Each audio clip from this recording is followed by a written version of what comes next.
자, 안녕하세요. 여러분들의 합격을 위해서 최선을 다하도록 하겠습니다. 여러분들 어찌어찌 하다 보니까 저희가 이제 마지막 강의까지 결국은 온 것 같죠, 여러분들. 이 2018년도 3회차 수업을 듣고 나고 나면 이제 여러분들 이제 저하고 공유하는 것보다 이제 여러분들 많이 쌓으셨던 건축 법규의 지식, 그다음 문제 푸는 능력, 이 노하우를 다 이제 포함시켜서 여러분들 이제 문제를 직접 풀이할 수 있는 방법들, 이런 걸 한 번씩 경험을 한번 해보셔야 됩니다. 제가 오리엔테이션에도 말씀을 잠깐 여러분들 드렸던 것 같아요. 보통 우리가 혼자 가면 우리가 빠르게 갈 수 있지만 함께 가면 멀리 갈 수 있다는 얘기들을 참 많이 합니다. 그게 함께라는 말이 얼마나 힘이 되고 얼마나 본인들도 그렇고 저도 그렇고 얼마나 설레게 하는 말인지 요즘 들어서 많이 느끼는 것 같은데요. 그런 내용을 갖고 여러분들하고 이제 마지막 피날레 과정들을 이제 정리를 해보도록 하겠습니다. 어쨌든 이렇게 함께 할 수 있는 영광을 주셔서 다시 한번 감사드립니다, 여러분들. 자, 이제 마지막은 더 멋있게 끝내보도록 하겠습니다. 자, 첫 번째 문제죠. 2018년도 3회차 문제라고 해서 부설주차장 설치 대상 시설물의 위락시설의 시설 면적이 1,500이라고 합니다. 이때쯤 되면 여러분들이 이제 술술술 나와야 되지 않을까요? 위락은 100회배당 하나가 필요하고요. 모르면 150 찍기로 했고, 근생하고 숙박은 저희가 다음과 같이 200회배를 기준으로 한 대씩 만들기로 정리를 했을 겁니다. 그럼 여기 위락시설이라고 나와 있는 순간 여러분들은 빨리 뭘 연상을 해내셔야 돼요. 100이란 걸 연상해 내셔야죠. 그럼 저기 나오는 이제 1,500이라고 하는 걸 얼마로만 나눠버리면 100으로 나눠버리면 답은 자연스럽게 몇 번 되실 거예요. 3번 이렇게 체크하실 수 있을 거고, 복습도 알 겸 빠르게 갑니다. 우리가 골프장은 한 홀당 10대가 필요하죠. 골프 연습장이라고 얘기하시는 건 한 타석당 한 대가 필요하고요. 저 원래 글씨 정말 잘 써요, 여러분들. 시간이 없으니까 이렇게 그냥 날려서 쓰는 겁니다. 보통 우리가 15명당 한 대가 필요하고, 관람장인 경우에는 보통 100명당 한 대가 필요하다고 정리를 했던 게 부설주차장의 규모라고 하는 거고요. 이왕 한 김에 제가 기분이 너무 좋아서 부설주차장에 대한 규모까지 정리를 해보겠습니다. 보통 우리가 면제될 수 있는 대상은 300대 이하일 때 면제가 될 수 있고, 인근의 단독이나 공동으로 설치하는 경우에는 300대 이하인 경우 직선거리 300, 도보거리 600m 이내에 지을 수 있다고 했던 이 두 가지 내용을 공부를 꼭 하셔야 됩니다. 시험 문제 여러분들도 아시다시피 정말 출제 많이 되잖아요. 이쪽 부분을 꼭 기억을 해주시기 바라겠습니다. 자, 82번입니다. 6층 이상의 거실 면적 합계가 4,000제곱미터인 다음 중 설치해야 되는 승용승강기 최대 대수가 가장 많은 애를 뽑으라고 합니다. 그럼 첫 번째 칸, 물론 제가 적진 안 해봐도 첫 번째 칸에 뭐 적을지, 두 번째 칸에 뭐 적을지 공부를 조금 하신 분들은 보이실 거예요. 그렇죠? 공, 집, 관, 판의 찾으라는 겁니다. 공, 집, 관, 판의. 답 몇 번이에요? 4번 바로 풀이할 수 있으셔야겠죠. 계속 풀이했던 내용이니까 이런 문제는 꼭 정리를 해주셔야 됩니다. 자, 다음 문제. 드디어 나옵니다. 또 박스 안에서 숨은 그림 찾기죠. 뭐 있나 없나? 외자 있냐 없냐만 찾아내시면 됩니다. 외자 보이면 노외주차장, 외자 안 보이면 노상주차장 뽑기로 했을 거니까 답은 그냥 쉽게 2번 찍고 넘어갈 수 있으셔야겠죠. 자, 좋습니다. 술술술 풀릴 때가 기분이 제일 좋잖아요, 여러분들. 자, 다음 문제입니다. 부설주차장에 대한 얘기입니다. 아까 제가 이쪽에 적어드린 이유가 이 문제 때문에 적어드렸다고 생각하시면 안 되고 제가 같이 한번 정리하면서 봐드린 거라고 보시면 돼요. 그럼 어쨌든 부설주차장의 규모는 300대 이하인 경우에 면제될 수 있고, 인근에 설치할 때는 300대 이하인 경우 직선거리 300, 도보거리 600을 물어봅니다. 그래서 여러분들 보기만 보시면요, 300, 600, 답 몇 번? 3번 찍고 바로 다음 문제 넘어가셔야죠. 무슨 말인지 알겠죠? 꼭 기억하셔야 됩니다. 자, 다음 문제 넘어가시면 90번 갑니다. 주차 전용 건축물이라고 얘기하시는 게 여러분들 분명히 부담이 되실 겁니다. 왜냐하면 암기해야 될 내용들이 많기 때문에 부담은 되시지만 그래도 자꾸 해보려고 노력하셔야 돼요. 시험 날까지만 기억하시면 되잖아요, 여러분들. 자, 1번 원칙입니다. 우리가 연면적을 주차의 용도로 얼마 이상 95% 이상 쓰는 걸 원칙으로 하는데, 다음에 해당되는 용도들은 몇 프로만 써도 70% 이상만 써도 우리가 주차 전용 건축물로 인정을 해주겠다고 합니다. 자동차 관련 시설, 1종, 2종 근린생활시설이라는 게 있을 수 있고, 단독주택, 그 다음 공동주택이라고 보시면 됩니다. 그 다음 문화 및 집회시설, 종교시설, 판매시설, 운수시설, 운동시설, 창고 시설까지 정리할 수 있을 거예요. 이 안에 있는 내용들을 찾으라는 겁니다. 근데 지금 용도가 무슨 용도예요? 의료시설의 용도라고 돼 있잖아요. 그럼 여기 예외에 해당되는 거에 의료시설이 보이세요? 안 보이세요? 안 보이니까 몇 번 찍어야 됩니까? 원칙을 찍어내셔야죠. 그래서 답을 얼마로? 95%로 찍어내셔야 되고, 아무리 바빠도 2번하고 3번 보기 찍으면 제가 실망할 것 같습니다. 내가 아무리 힘들어도 1번 아니면 4번 둘 중에 하나에서 고민이 되셔야겠죠. 2번하고 3번 찍으면 미워합니다, 여러분들. 절대 조심하시고요. 자, 다음 문제로 여러분들 넘어가시면 우리가 보통 얘기하는 건축을 의미하는 건요. 신축, 증축, 신축, 증축, 개축, 재축, 이전을 의미합니다. 얘네 둘이는 당연히 복구가 커야 되고 얘네 둘이는 종전 규모 범위 안에서 뭔가 해야죠.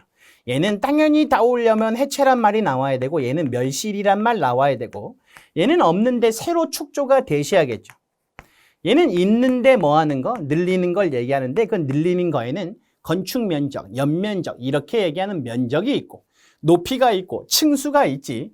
오답으로 보통 우리가 풀었던 느낌에 의하면 대지 면적 그런 거 없어요. 계고부 숫자 그런 내용 당연히 나오면 안 되겠죠, 여러분들. 여기도 포함이 되면 안 되는 거니까 이 내용도 자주 등장을 합니다.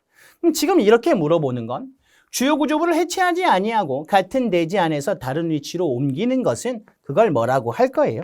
이전이라고 보통 얘기할 수 있는 거니까 답을 2번으로 이렇게 체크해 줄 수 있으셔야 됩니다. 이해되셨어요? 꼭 기억하셔야 됩니다, 여러분들. 그 다음 뭐 건축이 다음 중 아닌 것은 하면서 대수선이 오답으로 나오는 것도 당연히 해결이 되셔야겠죠. 자, 그 다음 같은 건축물 안에 공동주택과 위락시설을 함께 설치하고자 하는 경우입니다.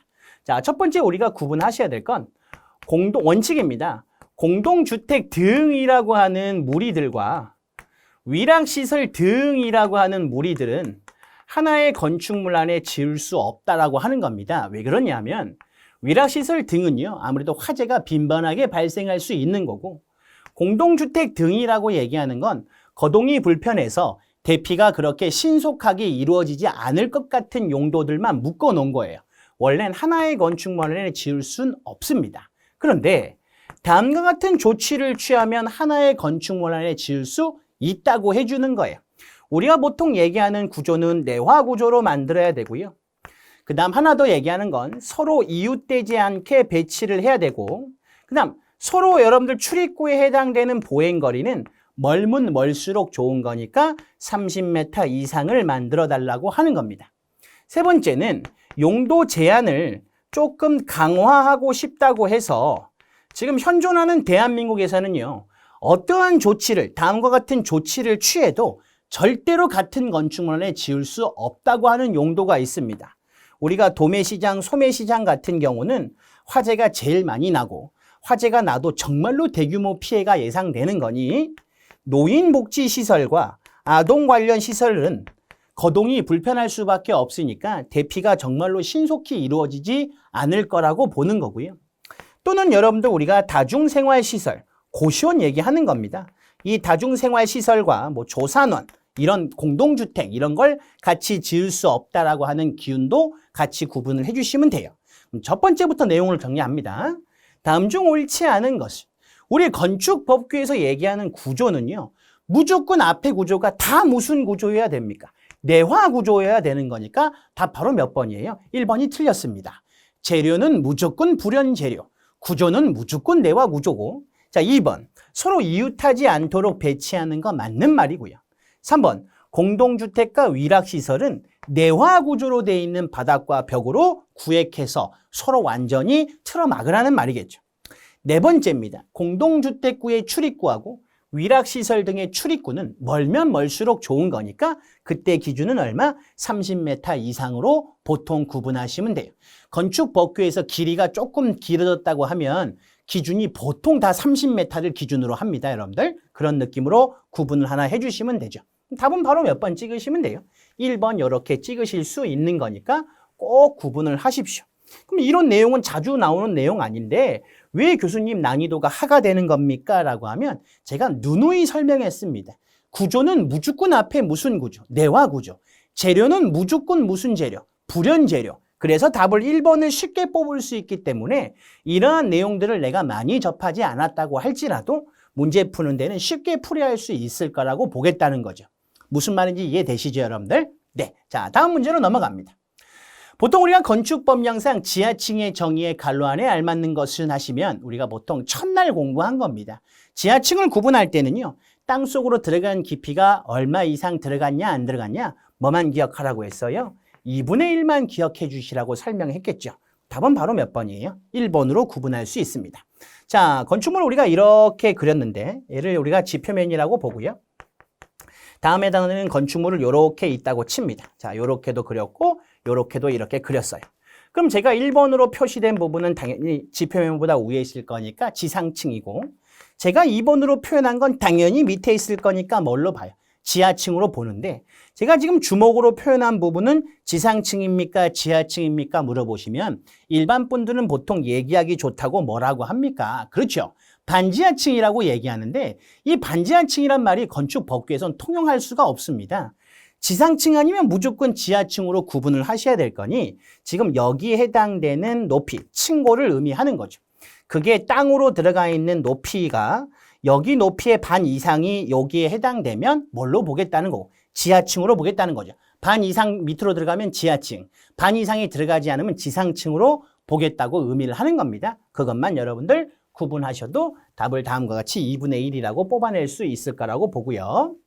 자, 100번에 해당되는 내용은 우리가 양호한이라고 하면 양자를 2번 이렇게 적어봅니다.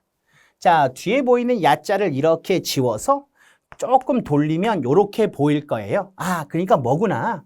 전용이구나. 이렇게 가리키는 분이 대한민국에 저밖에 없습니다, 여러분들. 전용 모시면 되고. 단독주택 중심이면 1종이고 공동주택 중심이면 2종이라고 얘기할 수 있는 거잖아요. 그래서 여러분들 한번 정리를 다시 한번 해보겠습니다. 우리가 주거지역만이라도 꼭 용어는 기억을 부탁을 드릴게요. 전용이라고 하는 게 있고 그 다음에 일반이라고 얘기하는 게 있고 준주거지역이라고 얘기하는 게 있을 겁니다. 그러면 전용이란 말은 꼭 이 말 기억하시고 양호한, 얘는 편리한이란 말을 좀 기억을 하세요. 그 다음 주거지역은 이 해당되는 용어들을 기억하시면 건축 제한도 쉽게 풀이할 수 있어요. 자, 얘는 1종이 있고요. 그 다음 2종이 있습니다. 얘는 1종이 있고 2종이 있고 3종으로 구분할 수 있죠.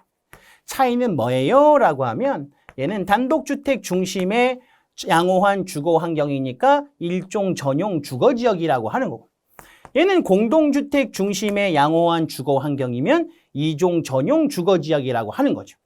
1종은 저층주택 중심입니다. 보통 우리가 4층 이하를 의미하는 거고요. 2종은 중층, 3종은 중고층을 의미하는 겁니다. 준주거지역이라고 하는 건 주거지역을 기능을 위주로 하지만 상업과 업무에 해당되는 기능을 보완해 주기 위해 들어오는 걸 준주거지역이라고 얘기하잖아요. 이왕 쓴 김에 여러분들 우리 건폐율까지 복습합니다. 준자가 가장 건폐율이 큽니다. 70%. 전부 다 60%고 전부 다 50%라고 보시면 돼요. 위로 올라갈수록 한 칸씩 작아집니다.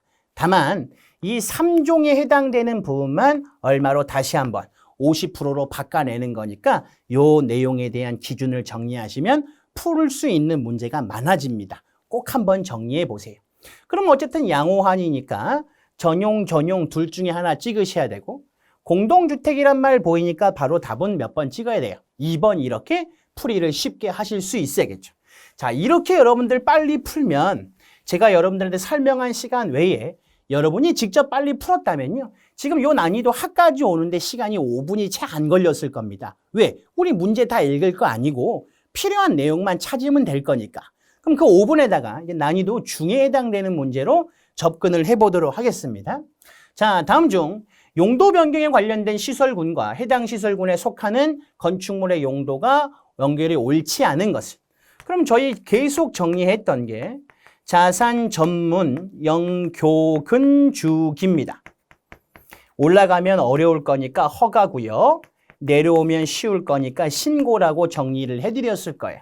그럼 이 종류에 들어가는 거 안 들어가는 거에 대한 부연 설명 중에 여러분 상식에 조금 어긋날 수 있는 것만 제가 정리해 드렸죠. 산자에는 여러분들 장례식장, 장례시설이라는 것도 들어갈 수 있고 묘지 관련 시설이라는 것도 들어갈 수 있어서 우리나라는 사람이 죽는 것도 산업의 일부라고 봤고 우리나라는 술 마시는 것도 뭘로 봐요? 문화로 본다고 설명했을 겁니다. 그 다음 조심할 건 여기 전자로만 나오면요. 전기만 떠올리는데 그러시면 안 되고 전기통신입니다. 그 다음 여기 주자라고 보이면 주거라고만 보이시는데 아니에요. 주거 업무죠. 하나 더. 여기 교자라고 보이면 교육이라고만 생각하시는데 교육 복지시설군을 의미하는 겁니다. 그럼 갈게요. 운수는 뭔가 실어 나르는 거니까 산업의 연관성이 있을 겁니다. 발전이라고 하는 건 전기를 일으키는 거니까 전기통신으로 볼 수가 있죠. 판매라고 하는 건 문화가 아니라 돈 주고 사고 팔고 하는 거잖아요. 그러니까 여기 영업이라고 보이는 거에 보면 우리가 뭐도 있고 판매도 있을 수 있고 여러분들 운동하는 것도 헬스장 돈 내야 운동할 수 있잖아요. 주무시는 숙박시설도 마찬가지로 돈 갖고 왔다 갔다 하는 거니까 그걸 영업으로 봐주는 겁니다. 그 다음 교육 및 복지니까 누구하고 연관이 있는 거예요. 의료시설과 연관이 있어서 다음에 해당하는 문제는 바로 3번으로 풀이를 할 수 있으셔야 되는 거죠. 이렇게 생각이 조금 필요로 한 것들은 제가 난이도 중이라고 놓는 건데 언제든지 여러분들이 익숙해지면 난이도 하루 다시 내릴 수 있는 겁니다. 맞죠? 자, 다음 문제 여러분들 만나보도록 하겠습니다. 건축허가 신청에 대한 필요 설계 도서도 많이 물어볼 겁니다. 다음 중 여기에 속하지 않는 것부터 먼저 정리하시면요. 보통 오답으로 조감도하고 투시도가 시험 문제 관연도에 많이 출제가 되는 거니까 얘네 둘이는 다음 여기에 포함이 안 된다는 것 좀 기억하시고 항상 제가 두 개를 설명해 드리죠. 하나는 건축 계획서에 대한 부분이고요. 하나는 저희가 배치도에 대한 부분으로 볼 수 있을 겁니다. 그러면 건축 계획서는요. 내용을 읽어봤을 때 건축물에 해당되는 냄새, 스멜 이렇게 나오면 건축 계획서 찍으시면 되고 대지에 대한 느낌이 바로 전달이 되면 배치도 찍으시면 됩니다. 자, 저 보기와 상관없이 제가 물어볼 테니까 여러분들 뒤에 듣는 사람 없어요. 크게 대답하셔도 됩니다. 부끄럽지 않아요. 자, 제가 둘 중에 하나에 대지의 공개공지나 조경이라고 하면 위에 거예요? 아래 거예요? 아래 거라고 답변하셔야겠죠. 건축선과 인접 건축물과의 거리라고 해도 밑에 거 답변하셔야 될 것 같네요. 이해되셨어요, 여러분들? 그런 느낌으로 여러분들이 구분해 내시면 됩니다. 시험 문제는 배치도에 표시할 사항 중에 속하지 않는 것. 자, 지금 여기 보시면 공개공지라고 봐주셔야 돼요. 얘는 대지 냄새 나죠. 조심하셔야 될 건 주차 동선이라고 보이는데 우리가 주차장에 해당되는 부분에 동선이라고 하면 배치도고요. 규모라고 하면 건축계획서로 보셔야 됩니다. 이 주차장의 규모가 부설 주차장의 규모 갖고 결정하는 건 위락은 100당 하나, 근생은 200당 하나, 모르면 150 찍기로 했기 때문에 규모는 당연히 건축물에 대한 냄새를 나야 됩니다. 3번, 대지란 말 보이잖아요. 결과적으로 답은 바로 몇 번입니까? 1번입니다. 왜? 앞에 무슨 말 보이세요? 건축물이란 말이 여러분들 보일 수밖에 없으니까 답은 몇 번이죠? 이렇게 1번을 체크를 쉽게 할 수 있으셔야 될 겁니다. 항상 요 두 가지 구분을 하는 거 시험 문제에서 자주 출제가 되는 거니까요. 여러분들 느낌으로 자꾸 정리를 하려고 노력하시기 바라겠습니다. 자, 다음 문제 넘어갑니다.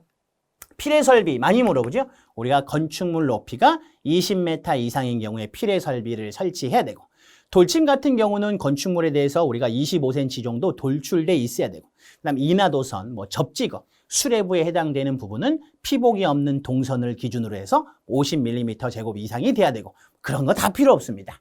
뭐만 기억하시면 돼요. 문제만 맞추면 되는 거니까 필해 설비 기준은 보통 20m 이상일 때 설치를 해줘야 되는 것도 있었죠. 이런 거하고 좀 비슷하게 자꾸 우리가 숫자만 물어보는 게 여러 가지 있었을 거예요. 우리가 차면시설 같은 경우는 인접대지 경계선으로부터 2m 이내인 경우엔 차면시설, 블라인드 같은 거 설치하라고 했고 우리가 보통 30세대 이상인 경우에 공동주택인 경우에는 우리가 신축이나 리모델링을 해야 되는 경우 자연환기 시설이나 기계환기 시설을 시간당 얼마 0.5회 이상에 해당되는 기계환기 설비나 자연환기 설비를 설치하라고 했고 그 다음 우리가 출입구, 그 다음 창문에 해당되는 부분도 기억나세요? 출입구나 창문을 열고 닫을 때는요. 도로면으로부터 얼마? 4.5m 이하인 부분은 건축선의 수직면을 넘어서는 안 됩니다. 라는 내용. 이 지금 숫자들도 많이 물어봤을 겁니다. 이렇게 숫자에 대한 부분들까지 같이 정리해 보시는 것도 여러분들 정신 건강에 좋지 않을까 생각이 됩니다. 어쨌든 답은 여러분들 얼마로 보시면 돼요? 20m 이상이라고 여러분들 보시면 될 거니까 2번 이렇게 찍을 수 있겠죠. 자, 다음에 회전문에 대한 내용입니다. 계단이나 에스컬레이터부터 얼마 이상 떨어져야 됩니까? 라고 보시면 그 회전문에 대한 용도는요, 일반적으로 방풍용입니다. 바람을 조금 막으려고 회전문을 설치하는데 그 회전문을 설치할 때는요, 보통 일정한 방향으로 돌아줘야겠죠. 자, 두 번째 얘기하시는 건 회전문의 속도는 너무 빨라도 안 되고 너무 늦어도 안 되니까 우리가 분당 보통 8회 이하의 속도로 여러분들 돌아주셔야 되고요. 세 번째, 회전문의 길이라고 하는 건 보통 우리가 140cm 이상을 만들어 달라고 하는 겁니다. 네 번째 정리하는 건 바닥과 바닥에 해당되는 부분은 쌈바라고 해서 3cm, 바닥과 문틀에 해당되는 부분은 문어라고 해서 제가 5cm 이상이라고 정리를 해드렸었을 겁니다. 그 다음 마지막 다섯 번째. 회전문은 아무래도 우리가 타려면 거기서 기다려야 될 겁니다. 내 순서가 올 때까지. 그렇죠? 근데 그 바로 옆에 계단이나 에스컬레이터를 타시는 분들이 혹시라도 같이 중복이 돼버리면 동선이 겹쳐서 거기가 붐빌 수 있죠. 그러니까 최대한 멀리 떨어져야 됩니다. 그 멀리 떨어지는 기준을 우리가 얼마 이상? 2m 이상 만들라고 정리를 하는 거죠. 그래서 여러분들 지금 계단이나 에스컬레이터부터 얼마 이상 떨어져야 됩니까? 라고 하면 저는 몇 메타? 당연히 2m라고 얘기할 수 있으셔야 될 겁니다. 맞죠? 꼭 구분을 해주시기 바라겠습니다. 자, 요 2m 떨어지는 거 말고 또 떨어지는 내용들이 하나가 더 있었어요. 그런데 우리가 주출입구라고 해야 맞는 말일 겁니다. 주출입구하고 우리가 하나 더 보실 건 비상탈출구에 해당되는 부분을 정리했을 때는 어떤 거 정리했냐면 비상탈출구의 너비는 0.75m여야 되고 비상탈출구의 너비는 1.5m 이상으로 해야 됩니다. 주출입구하고 최대한 멀리 떨어져 있어야 비상탈출구에 해당되는 역할을 해낼 수가 있겠죠. 그때는 얼마 이상 뛰라고 하는 거고 3m 이상 뛰라고 하는 거고 여기서 몇 메타? 2m에 대한 부분을 의미할 수 있는 거니까 법규는 제일 여러분들 스트레스 받는 게 뭔지 아세요? 내가 외울 건 다 외웠어요. 교수님이 시키는 대로 외울 건 다 외웠는데 그 외운 게 어디 걸 외운 건지 착각이 날 때가 제일 본인한테 화가 날 겁니다. 난 너 시키는 대로 다 외웠는데 이게 여기 건지 저기 건지가 어려운 게 여러분들 더 혼란스러울 수 있어요. 그래서 자꾸 보시면서 눈에 익히셔야 됩니다. 무조건 노트에 적어놓고 암기하는 게 아니라 그 문제 풀 때 이렇게 보고 그 문제 풀 때 이렇게 봐서 매치를 시키라 이런 거죠. 나는 교수님이 시키는 대로 문종, 판숙, 운, 의 다 외웠는데 그게 다중이용 건축물이란 걸 모르면 외우나 마나가 되는 거잖아요, 여러분들. 그렇죠? 그래서 꼭 여러분들 내가 어떤 거에 대한 게 어떤 거였고 어떤 거에 대한 게 어떤 건지만 매치를 또 시키셔야 되는 거죠. 각계전투로 암기하지 마시고요. 자, 다음 문제 갑니다. 지하층과 피난층 사이에 개방 공간을 설치할 때 저랑 약속했던 거 혹시 기억나세요, 여러분들? 뒤에 또는을 딱 끊고요. 점 안에 들어와 있는 인자가 몇 개인지만 찾으라고 했어요. 하나, 둘, 세 개니까 3 보이는 거 찍으시면 답 3번입니다. 이렇게 빨리 풀고 넘어가는 거예요. 내가 개방 공간을 설치하는 거에 대한 공연장, 집회장, 관람장이 3,000제곱미터 이상이 필요한 건 내 인생 살아가는데 아무 도움이 안 됩니다. 이 문제만 맞출 수 있으면 되는 거잖아요. 그래서 빨리 이렇게 정리를 해보는 거죠. 여러분과 저의 암묵적인 약속인 겁니다. 자, 다음 문제 넘어갑니다. 제2종 근린생활시설에 속하는 걸 찾으라고 하죠. 자, 무도장이라고 하는 건 우리가 일반적으로 무도학원까지 보서 춤 배우는 데는 거의 다 위락시설로 보고요. 의원자 들어가면 전부 다 뭘로 봐요? 일종 근생으로 본다고 했을 겁니다. 도서관이라고 얘기하시면 우리가 교육 및 복지시설, 교육시설이라고 보시면 되겠죠. 일반 음식점은 보통 다 제2종이라고 보면 됩니다. 근데 이 일반 음식점 말고 뭐가 있을 수 있죠? 휴게 음식점이라고 술을 팔지 않으면 휴게 음식점이라고 정리했을 겁니다. 그게 두 가지를 구분해서 300제곱미터 미만이면 여러분들 뭘로 정리를 하는 거고요. 제1종 근생이라고 얘기를 하셔야 되고 300제곱미터 이상이 되면 규모가 크니까 그때는 기준이 제2종 근생으로 바뀔 수 있습니다. 이건 여러분들 알고 계실 거니까 이 부분까지 어쨌든 시험 문제 풀이하는 건 몇 번으로 바로 풀이할 수 있을 거예요. 4번이라고 답을 체크해내실 수 있을 거라고 믿어 의심치 않습니다. 자, 그 다음 여러분들 정리한 건 피난 계단을 여러분들 우려할 수 있죠. 자, 첫 번째 오시면 우리가 알고 있는 계단은 직통 계단이 있을 수 있고요. 피난 계단이 있고 특별 피난 계단이라고 구분을 할 수 있습니다. 그럼 우리가 정리하는 기준은 그렇죠. 자, 5층 이상이나 지하 3층 이하, 지하 2층입니다. 지하 2층 이하인 경우에는 피난 또는 뭘 만들면 돼요. 특별 피난 계단을 만들라고 선택사항을 주는 겁니다. 그런데 그 선택사항에서도 절대로 다음과 같은 용도, 판매 시설은 무조건 1개소 이상은 뭘 만들어야 됩니까? 1개소 이상은 특별 피난 계단을 만들어야 된다는 기준이 하나가 더 있는 거 정리를 해 주셔야 되고요. 그러면 사람들은 피난 또는 특별 피난 계단을 만들려고 하면 특별 피난 계단으로 갈수록 계단에 해당되는 전용 면적들이 넓어져 버립니다. 그러니 나는 다 피난으로 만들어 버리겠죠. 그래서 특별 피난 계단에 해당되는 기준을 다시 만든 게 11층 이상 아니면 지하 3층 이하인 경우에는 뭘 만들라는 거예요? 특별 피난 계단을 만들려고 하는 건데 공동주택만 그 층수가 얼마로 바뀌어요? 16층으로 바뀝니다. 그러면 94번은 지금 여기 공동주택이 아닌 경우라고 보이죠, 여러분들. 그럼 이걸 생각하지 말라는 의미겠네요. 자, 건축물이 몇 층 이상인 층은 피난층 또는 지상으로 통하는 직통계단은 특별 피난 계단을 만들어야 됩니까? 라고 하면 전 바로 공동주택이 아니니까 몇 층으로 보셔야 돼요.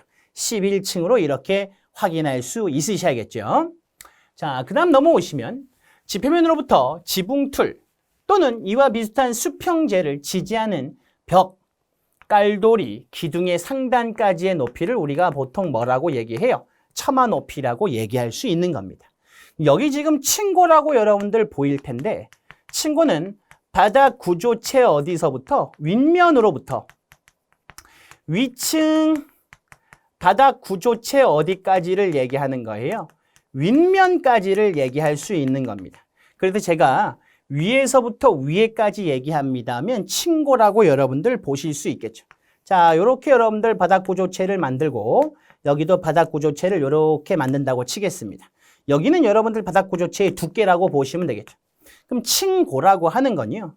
요 바닥 구조체 윗면으로부터 위층 바닥 구조체 윗면까지니까 이걸 뭘로 보겠다는 거야? 층고라고 보통 얘기를 하는 거고요.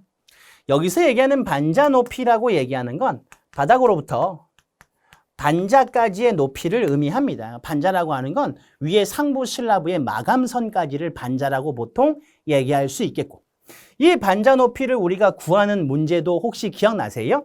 요렇게 돼 있어서 다음 해당되는 반자 높이는 얼마입니까? 라고 하면 평면으로 주어져 있으면 빨리 뭐 구하시고 면적을 구해서 요거를 우리가 폭이라고 한다면 우리가 알고 있는 면적은 B 곱하기 H니까 나는 반자 높이가 어느 쯤이 될 거다? 뭐 평균을 한번 내보겠다고 하는 거였죠. 그럼 나는 얘를 구할 거니까 이 나와 있는 면적을 뭘로만 나눠버리면 돼.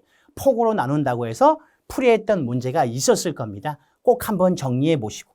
만약 이렇게 평면이 아니라 여러분들 입체로 주어져 있으면요. 빨리 부피를 구해서 바닥 면적으로 나눠버리겠다라고 저희가 약속을 하면서 풀이했던 내용이 있을 거니까 꼭 한번 풀이해 보시기 바라겠습니다. 자, 다음 문제입니다. 우리가 급배수 시설의 난방, 다시 얘기해서 관계 전문 기술사의 협력을 받아야 되는 대상 건축물을 물어보는 거죠. 첫 번째는 여러분들 연면적을 갖고 기준을 정리합니다. 연면적은 10,000제곱미터에 해당되는 부분이니까 대신에 누구는 제외하고요. 창고는 제외합니다. 라고 하는 문제만 봐도 다 바로 4번일 겁니다. 그런데 2번에 해당되는 에너지를 대량으로 소비하는 건축물도 간혹 물어보죠. 면적에 상관없이는 누구하고 아파트도 있을 수 있고 연립주택도 있을 수 있고 그 다음 우리가 목욕장, 실내 수영장, 실내 물놀이형 시설 같은 경우는 바닥 면적이 500제곱미터 이상일 땐 관계 전문 기술사의 협력을 받고 그 다음 유기숙이라고 해서 이자니까 2000이라고 정리를 했을 겁니다. 그 다음 업무시설, 연구시설, 판매시설 같은 경우는 3000이 필요하다고 했고 문화 및 집회시설도 있고 종교시설도 있고 교육연구시설 같은 경우는 많이라고 정리도 해드렸지만 다 몰라도 제가 요 1번에 해당되는 내용과 유기수기는 꼭 기억을 해주시라고 했을 겁니다. 얘는 지금 전부 다 바닥 면적 갖고 얘기하는 거고요. 얘는 옆면적 갖고 얘기하는 거니까 답은 4번 찍는데 어려움은 없으셨을 거라고 생각이 됩니다. 자, 그 다음 넘어오면 98번이죠. 비상용 승강기의 승강장에 설치하는 배연 설비에 대한 구조를 물어봅니다. 다음 중 옳지 않은 것은 배연기에는 예비전원을 설치해야 되는 거고요. 배연구가 외기에 접하지 아니한 경우에는 배연기를 설치할 것이라고 하고, 배연구는 평상시 우리 무조건 어떻게 돼 있어야 됩니까? 닫혀 있는 상태를 기준으로 합니다. 보통 60 플러스 방화문, 60분 방화문 또는 뭐 30분 방화문 동안 그 방화문은 전부 다 어떻게 돼 있어야 됩니까? 닫혀 있어야겠죠. 자, 배연에 의한 기류에 이에 닫히도록 할 것. 배연기는 배연구의 열림에 따라 자동적으로 작동하고요. 충분한 공기 배출과 가압 능력이 여러분들 있어야 되는 거니까 평상시 무슨 상태라고요? 닫힌 상태라고 정리하고, 그 다음 우리가 평상시 사용하지 않는 굴뚝의 굴뚝에 연결을 해야 연기가 신속하게 배출할 수 있다고 하는 것도 참고로 하나 본 적이 있을 겁니다. 답은 3번을 이렇게 표현해 보시면 되겠네요. 자, 그 다음 넘어오시면 88번입니다. 생산 녹지 지역과 자연 녹지 지역에 모두 건축할 수 없는 것이라고 하는데, 우리가 일반적으로 얘기하는 녹지 지역이라고 얘기하는 건요, 내가 누구를 지을 수 있고 누구를 지을 수 없고 그런 거 공부할 수 없다고 했어요. 건축 제한에 대한 문제는 어려운 문제라고 설명을 드렸을 겁니다. 그런데 아직까지 우리가 대한민국은 살만한 동네인 게, 녹지 지역은요 통틀어서 다 얼마만 가능해요? 4층 이하에 해당되는 건축물만 가능합니다. 그럼 여기는 수련, 여기는 노유자, 여기는 방송통신시설이 뭔진 모르겠지만 아파트는 주택으로 사용하는 층수가 몇 개 층 이상?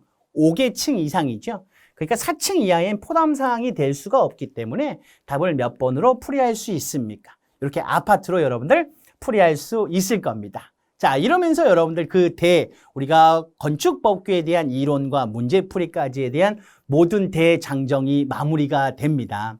정말 여러분들 고생 많으셨고요. 여러분들이 노력한 시간과 노력의 시간, 그다음 노력에 대한 여러 가지 대가가 합격으로 꼭 찾아올 수 있도록요, 제가 진심으로 기원을 할 거며, 그다음 여기까지 올 정도의 여러분들이 열정이라면요, 충분히 다 합격할 수 있을 거라고 생각이 됩니다. 전부 다 합격하셔서 여러분들 이제 2차 실기 가서요, 다시 한번 또 저를 뵐 수 있는 기회를 주시면 그때 또한 여러분들한테 부끄럽지 않는 강의로 찾아뵙 것을 꼭 약속을 드리도록 하겠고, 꼭 합격할 것을 기원을 드리도록 하겠습니다. 정말 고생 많으셨습니다.